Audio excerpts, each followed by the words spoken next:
So I'm really excited to talk with you about Archie. Something I was really fascinated with while watching it was how pitch perfect your Cary Grant accent is. I was really blown away by that. I would love to know if what went into your dialect process for training for this. You always feel a bit embarrassed to talk about how the sausage is made. I mean, there's a bunch of stuff to do with trying to look and walk and talk and sound like him. And I don't know if does it take it away from the audience know how it's built? I'm not sure. It's a bit like giving a magic trick away. So, I mean, most of what makes me look a bit more like him than me is just brilliant makeup and hair from Liz Headley and Annie to the costumes and all these Savile Row tailors and all that stuff. But I was a little bit frightened of the voice, obviously, because people think they know what his voice was like. They're wrong. Most people are remembering Tony Curtis in Some Like It Hot, who's doing a parody, and other people who did mimicry and stuff, which wasn't really him at all. It was an exaggeration. But nonetheless, I watched the films and I worked with a dialect coach and we broke him down. He was doing some strange, identical musical pattern every time he spoke. Literally identical kind of intonation pattern. I thought, nobody talks like that. When you spill your coffee in your lap in the morning, there's no way you go, I look very familiar. There's a kind of literally a musical thing.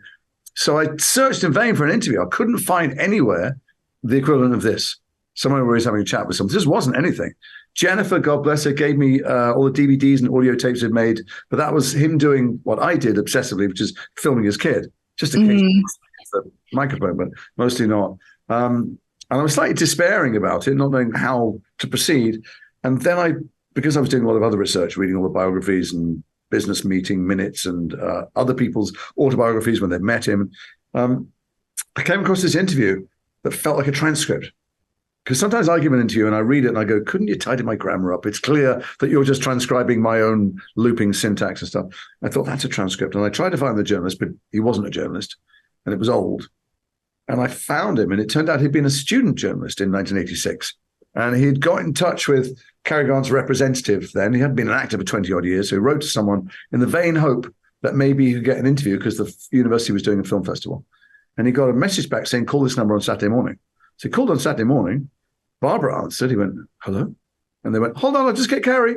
And Cary Grant came on the phone. Well, he was at the university radio department to make this call. And the first thing Cary Grant says is, you're not recording this, are you? You better not be. And he goes, well, I was going to. He goes, no, don't. I don't want you to. Sometimes they end up I just don't like it. He said, all right. And he gestures to his friend to stop. And then they had this hour-long conversation, really, roaming all over the place and very interesting. And then at the end, when he got off the phone, his friend went, I mean, obviously I did record it. And he went, what? He said, yeah, I'm not going to stop the interview. And he hadn't played it to anyone in 40 years. And I tracked him down and I begged him and he said, who are you? Why do you want it? He was very suspicious and very cautious. And I persuaded him that I was authentic and wouldn't play it to anyone else.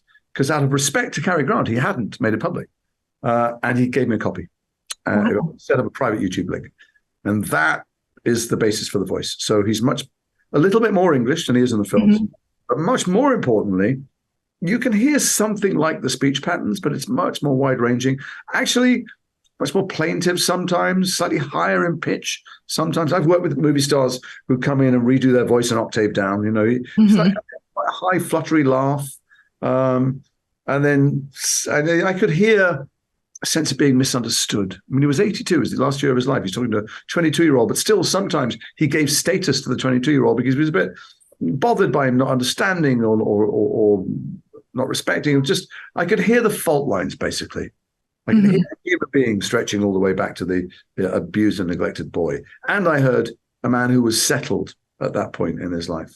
A whole bunch of colors that you didn't get from the movies. So that was my lodestar. I used that as my touchstone throughout the filming, and I had it in my ears all the time when I needed a brush up. Well, that's remarkable, and it really comes across in the series.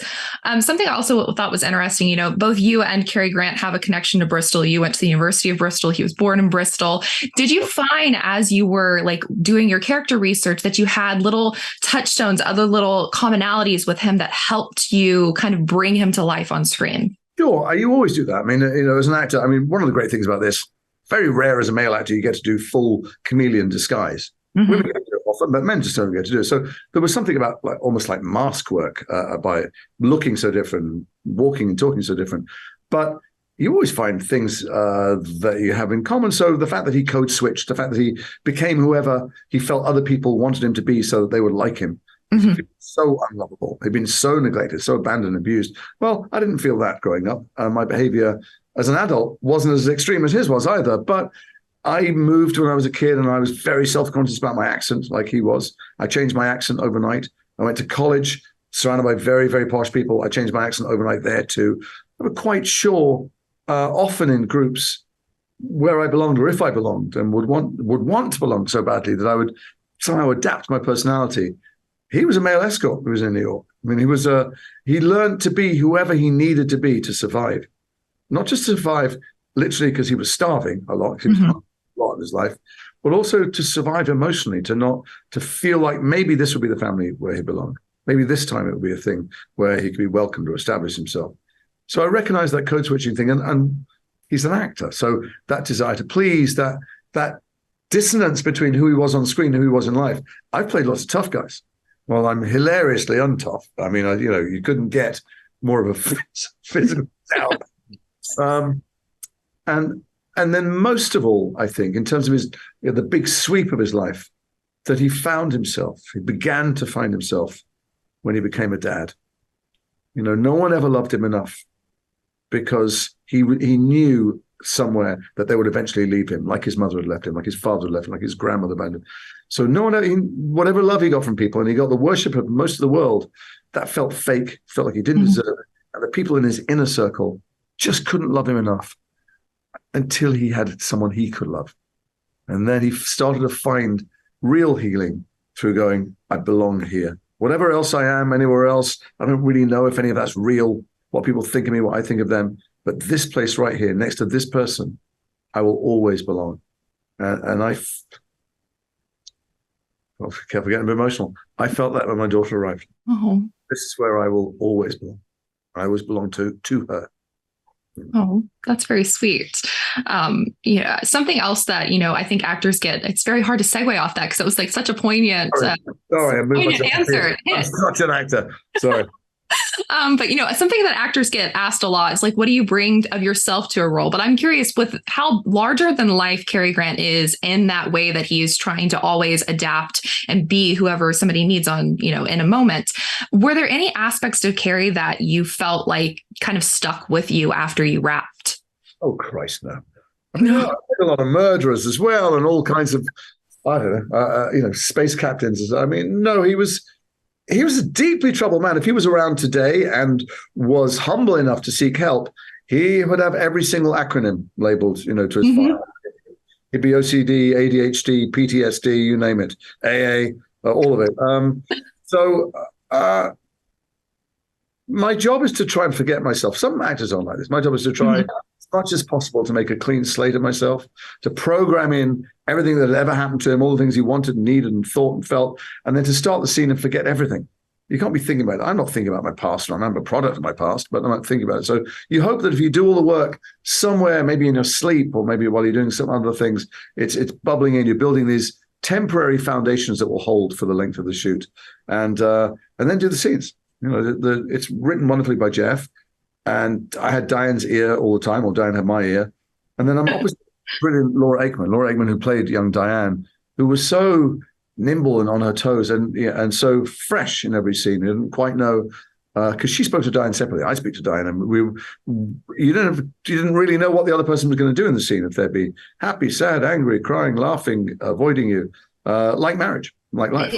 And so having done all the work, I forgot it and lived in the scenes. I'm the kind of actor that forgets myself entirely. I like forgetting myself entirely. So I don't think I brought much of myself to it, and I don't think I brought any of it home. My wife and kids wouldn't put up with it, nor would the dog. Probably for the best with how Cary looked. You know what they say, hurt people hurt people. Well, it's really damaged, really badly damaged. Although he could fake it well for the world, even fake it well for some of the people in his life, like the way that he wooed and seduced Dyan Cannon over the course of a long period of time, because he was older than her dad. She wasn't interested really, but eventually he won her over. And then as soon as he got her, As he said to her agent on the phone, she's not coming out of this house till she's broken. Definitely very interesting to see how, these men that we put up on pedestals, this really helps to kind of break that down and be like, they're just like anybody else, troubled and having flaws. And like everyone else, but worse. The more famous, the more they need to be famous. I'd say probably, by the way, not just men. The more anybody needs and drives with that level of force and passion to getting famous, the more likely it is that the fault lines in them, the cracks are enormous. I agree completely. As we wind down on this interview, I did want to ask about one other project of yours that came out this year that everybody's talking about, which is Baldur's Gate 3.